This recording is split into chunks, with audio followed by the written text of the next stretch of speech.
Bonjour à tous et à toutes, c'est SupraPhoenix et on se retrouve aujourd'hui pour un tutoriel sur ma chaîne YouTube qui est SupraPhoenix et on va parler donc des langages de programmation, comment créer son site web plus généralement, et nous allons nous tourner vers l'étude d'un langage complexe mais très utile, le PHP.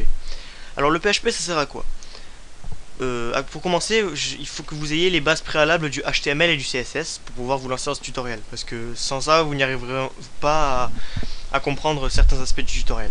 Donc je vous conseille d'abord d'apprendre le HTML ou le CSS sur n'importe quel site de programmation, vous cherchez sur Google. Et ensuite, vous pouvez suivre ce tutoriel sur le PHP qui va nous servir à faire des modules dynamiques sur votre site. C'est-à-dire qu'en fait, nous allons créer des systèmes de news par exemple, où vous allez pouvoir écrire votre message et oui, donc vous allez écrire votre message et il va apparaître sur le site en temps réel, c'est-à-dire que vous n'avez pas besoin d'éditer la phrase directement sur votre fichier HTML. Vous allez pouvoir directement la modifier sur votre site.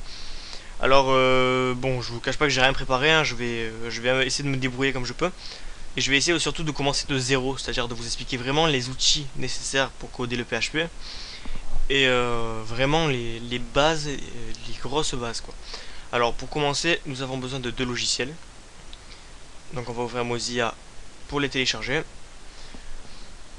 Non, alors attendez, je vais y aller directement avec Google Chrome, je préfère. Voilà. Donc nous avons besoin d'un logiciel qui va nous permettre de lire les pages PHP, parce que contrairement aux pages HTML, on ne peut pas les ouvrir directement avec un navigateur.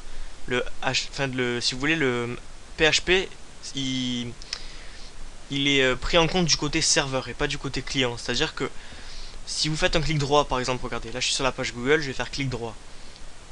Afficher le code source de la page, je vois un code. C'est-à-dire c'est le code de la page Google. Mais ça, il n'y a aucun PHP à l'intérieur. Là c'est que du HTML et du JavaScript. Et du CSS au passage. Mais il n'y a aucun langage dynamique comme le PHP qu'on va apprendre. Donc là, ça peut faire un petit peu peur. Si quand on voit ça, qu'on ne connaît pas. Mais donc ça c'est l'HTML que vous devez connaître. Et nous allons apprendre le langage donc PHP où on ne verra pas ce code, il sera directement traité par le serveur et on ne pourra pas le voir. Donc c'est pour ça que nous avons besoin d'un logiciel pour l'interpréter qui s'appelle WAMP Server.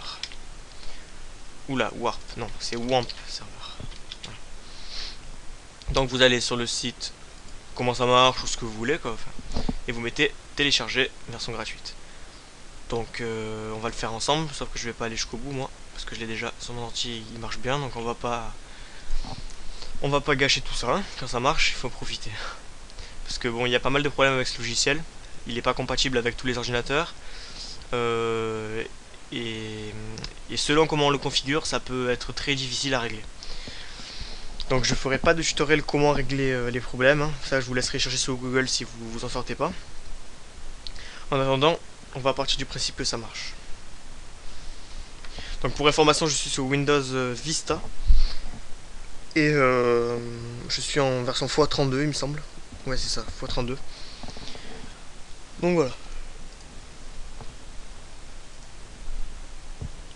On exécute.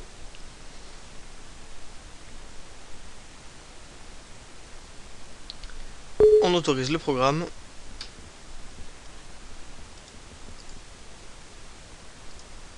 Donc alors, vous acceptez les conditions d'utilisation, normal. Vous choisissez le chemin, moi c'est WAMP 3, vous laissez par défaut, c'est bien. Vous créez des stop et icônes, oui pourquoi pas. Bon là moi j'annule l'installation, normalement vous continuez, vous changez rien aux paramètres et vous avez fini l'installation. Donc vous ouvrez WAMP Server, moi je le supprime parce que je l'ai déjà. Vous l'ouvrez et normalement vous avez une icône en bas à droite de votre écran, WAMP Server, Server Online. Alors normalement ici vous avez, bon on va le mettre en français déjà, ça va nous arranger. Alors attendez, je m'en rappelle plus comment on fait. D'accord, clic droit, language, French. Voilà, ok. Donc là, vous mettez passer en ligne, si ce n'est pas déjà fait. Vous mettez démarrer les services. Et normalement, ça devrait marcher. Donc, voilà une petite présentation du logiciel. Répertoire www, c'est là où se trouve vos sites web.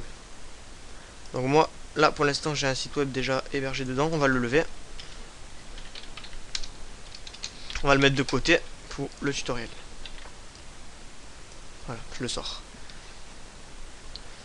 Voilà, donc le fichier qui se trouve dans votre disque dur C / le répertoire de votre installation / www, c'est là où vous allez mettre vos fichiers de votre site web, qui est très pratique pour tester d'ailleurs, avant de l'héberger sur votre FTP si vous en avez un. Que dire d'autre? Votre serveur Apache. Alors attention, ce logiciel est incompatible avec Skype. C'est-à-dire que si vous avez Skype ouvert sur votre ordinateur, vous devez le fermer au préalable. Et il y a pas mal d'applications qui peuvent faire interférence avec ce logiciel. Donc vous devez vous assurer de fermer le maximum de programmes pour que ça marche. Alors, pour vérifier que ça marche bien, vous allez dans Apache, Service, tester le port 80. Alors, your port 80 is actually used by server Apache. Donc c'est bon. C'est Apache qui prend le port 80 et c'est ce qu'il nous faut. Ensuite, donc Apache c'est notre serveur PHP, on va dire. Vous devez vous assurer qu'il est en démarré. Et donc PHP c'est bon, vous touchez rien. Et MySQL, je vous expliquerai plus tard dans de futurs chapitres. Parce que c'est super important pour le PHP, mais pour l'instant on n'a pas besoin. Donc je vais vous présenter un autre logiciel qui va nous permettre de coder avec la coloration syntaxique. Ça va nous permettre d'avoir un code clair, c'est-à-dire pour éviter d'avoir des lignes complètes en binaire totalement illisibles. Donc vous allez télécharger Notepad++. Donc vous tapez ça dans Google, vous trouvez en premier lien Notepad, vous téléchargez, vous installez, vous débrouillez. Normalement quand on suit ce logiciel, ce tutoriel, c'est qu'on sait quand même faire des choses quoi. Et vous cherchez, enfin vous exécutez Notepad++. J'arrive sur une interface qui ressemble au bloc-notes en bien amélioré. Et donc nous allons commencer notre première ligne de code. Alors je vais regarder mon sommaire. Balise, syntaxe de base, c'est ok. Alors voici.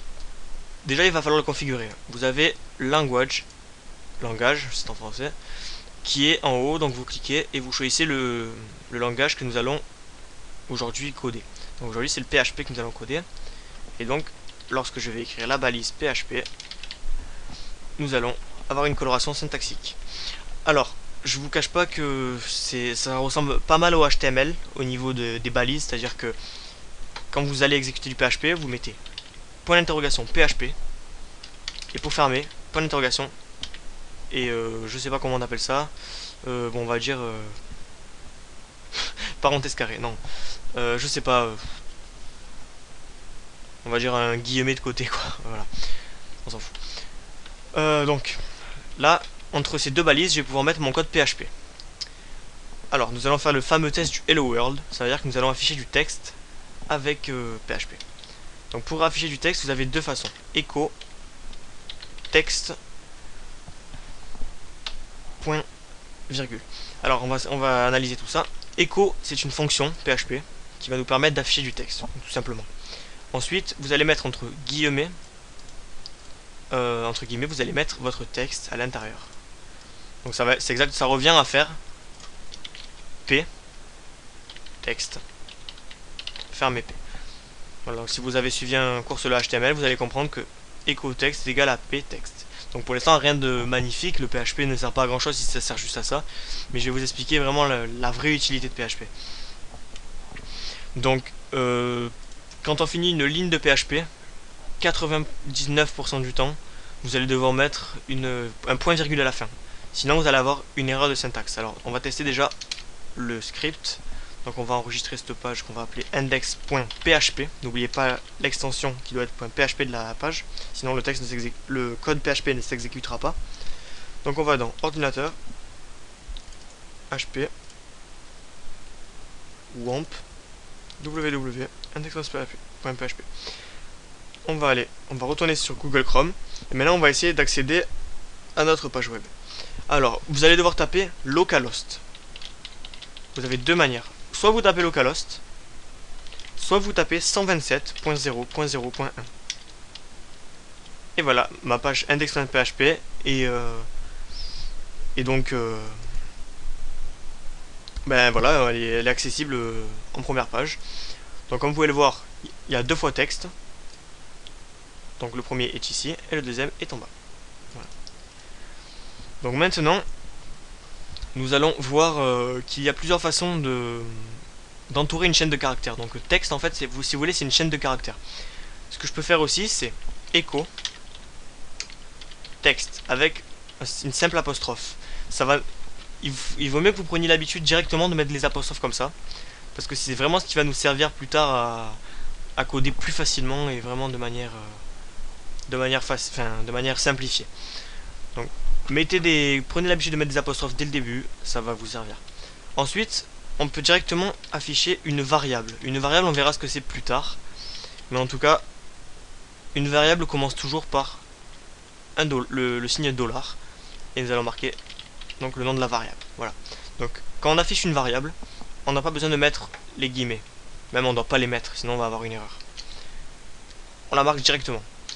Je vous apprendrai la concaténation, je sais pas trop le dire. En tout cas, c'est si vous voulez la syntaxe du code pour pas que ça bug. Donc vous voyez, je vais vous montrer comment les points-virgules sont importants. Regardez, si j'enlève le point-virgule de echo, qu'est-ce que je vais avoir? Ah ben non, attendez, ça a marché. Mauvais exemple. On va lever ça.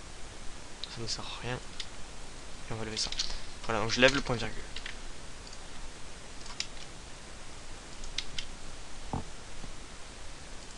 Alors attendez, j'ai envie de vous dire que c'est pas normal parce que normalement il devrait y avoir une erreur. Et je comprends pas pourquoi elle y est pas.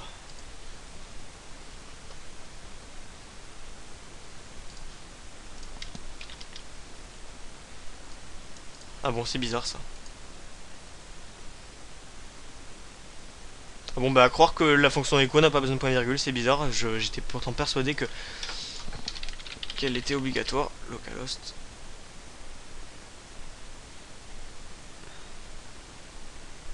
This is not your localhost. Ok.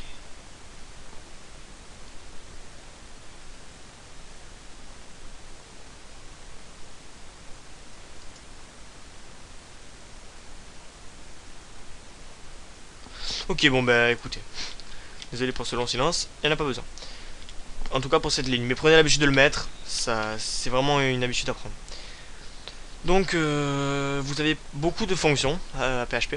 C'est-à-dire que par exemple si vous voulez, donc vous pouvez aussi afficher print, c'est une fonction aussi pour écrire du texte. Il me semble qu'elle s'écrit comme ça. Et il me semble qu'on l'écrit comme ça, je suis pas sûr. Hein. Voilà. Ok, donc en fait ce qu'on peut faire aussi c'est ajouter du HTML dans le PHP. Donc par exemple on met texte BR pour sauter une ligne après texte. Parce que là vous voyez ils sont collés. Et quand on actualise, texte, texte. Voilà, tout simplement. Donc je retourne sur Google Chrome. Voilà, super. Qu'est-ce que je peux vous dire d'autre? Pour l'instant, vous savez tout sur la base de PHP. Et donc dans un prochaine vidéo, donc la deuxième, nous allons apprendre les variables. Et là nous allons vraiment passer aux choses sérieuses et intéressantes. Parce que là pour le coup je vous avoue que c'est vraiment inintéressant au possible. Quoi. Voilà, donc je vous dis à plus pour une nouvelle vidéo et puis à bientôt.